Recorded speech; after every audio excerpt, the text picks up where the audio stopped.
Oh, hey, world language family. Welcome back to another episode of the Practical Proficiency Podcast.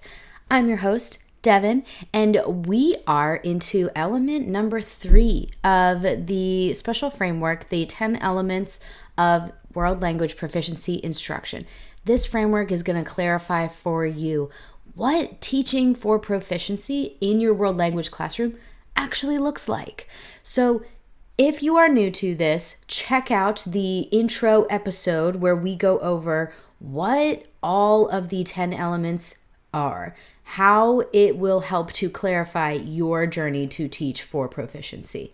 But if you're all caught up, then let's jump in and get started. Welcome to element 3, where we're going to dive deeper into target language delivery system. So grab your favorite bevy and let's gozies.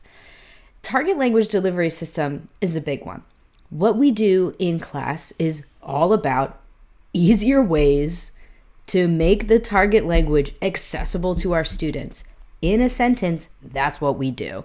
That's what being a world language teacher is all about. So proficiency is simply the most efficient approach that we've found so far to make that happen. With target language, there's a lot of hoops to jump through. There's a lot of issues that can come around with this. It is one of the most difficult aspects of teaching a world language. And although, here's the rub, it's the most important part. It's what actually gets results. It's what actually moves your students on the communicative scale, whatever you want to call it. This is what actually moves our students forward in their ability to communicate. So we need to be doing this as much as possible. So in comes this element, target language delivery system. This means that in your classroom, in a high functioning proficiency-oriented classroom, you have a system in place to deliver target language in a way that does two things: minimizes the use of L1, as well as making the target language accessible to students. So if you're teaching Japanese, doesn't matter what stage, it's going to depend on your stage. It doesn't matter exactly what percentage you're at right now, but as long as you have a system in place, you will eventually get to 90% as long as you're doing this systematically on a consistent basis. It will eventually happen. Know that getting to 90% target language is incredibly difficult, takes a great deal of practice, intentional focus, and all of those things. So something that will help to get you there faster is having a system in place. So what does this look like? It means that you are choosing one approach and you're sticking with it until mastery. It means that you are making sure that your students have routines that they can count on from you in order to receive a lot of target language in class, and that you in turn are interacting with them in the target language using specific questioning strategies. What does that mean? It means that anytime that an opportunity pops up, and there will be plenty of them,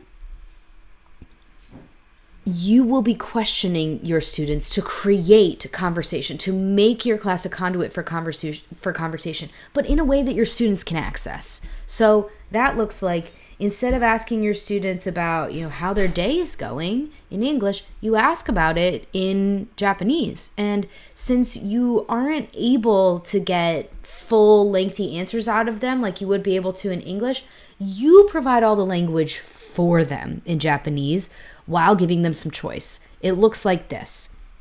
You are doing something like giving them some choices. Like, did you have a good day? Or did you have a bad day? Or did you maybe have an okay day? And then they give you a response. And you can say, cool, tell me more. Was your math class difficult? Was your math class fun today? Did you have a test? It means that you have to be really creative on your toes and come up with a lot of language. But it's simple language. You're using a lot of repetitive structures, and you're using them over and over again in different contexts so that your students hear it quite a bit. And you're allowing students to participate in the process by giving them ways to interact with you by making it really easy, such as using the either or format of a question, so like the ones that we just talked about. Did you have a test in math class, or did you learn something new in math class? And that would even be a higher up question. You could even say something as simple as, did you have a math test or a math lesson? Or it can be just even as simple as, do you like your math teacher or do you not like your math teacher? It's going to depend on the level of class that you are in. But that's the point that we're trying to get across here, is that with your target language delivery system, level 1, level 2, level 3, level 4, level 5, all of that, in a middle school and high school setting, you're using just as much target language in each of those classes.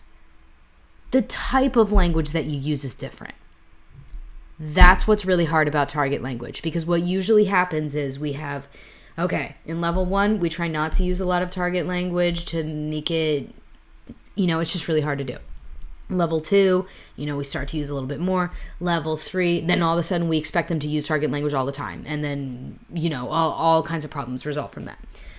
But what if instead you tried this approach? Level 1, really simple language. Do you like your math teacher? Do you not like your math teacher? Level 2, did you have a test today or did you have a lesson today in math class? Level 3, how was your math class? Tell me why. What was it like? A little bit more open-ended questions. And maybe even it might be something like, did you have a test? Was it hard? Tell me something that happened on the test. And so they're not giving you full sentences, but they're telling you a little bit about what's going on in there. That's natural progression of what's going on in your target language delivery system. How do you get there?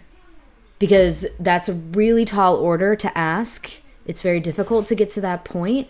And I will tell you that the easiest way to start doing that is start to interact with your students more in the target language. Anytime that you would want to ask a question in English, ask it in the target language in a way that gives your students options to easily respond. That means you're using an either or format or a yes/no format for your students so that they can indicate to you whether they understand it or not. You can also make sure that you're delivering a lot more target language in your class by starting with something as simple as, do you have a 5-minute habit of talking to your students every day? In that 5 minutes, you may be doing most of the talking and your students are indicating whether they understand or not. And they may be giving you some input, just a little bit, such as you might have a 5-minute discussion about puppies and ice cream. Who wouldn't want to talk about that? And you're just asking your class, hey, who here likes chocolate? And they're raising their hands. Who here likes vanilla? And they're raising their hands. Who thinks vanilla's mega boring? And then they're raising their hands. That's it. And then you go on about ice cream flavors and favorite places where you like to get ice cream. Where do your students like to get ice cream? It doesn't matter what you talk about as long as it's accessible to your students. 5 minutes, you see how many times that you can get that done and make that happen in your class. You'll be amazed at how quickly that becomes an easy routine to adapt in your classroom. Then, with this in mind, as I just gave you an example, I would say that the biggest thing that you can do for your target language delivery system is start each class with a simple target language routine, whatever that might be. If you don't have some sort of target language focused routine in your room already, add one.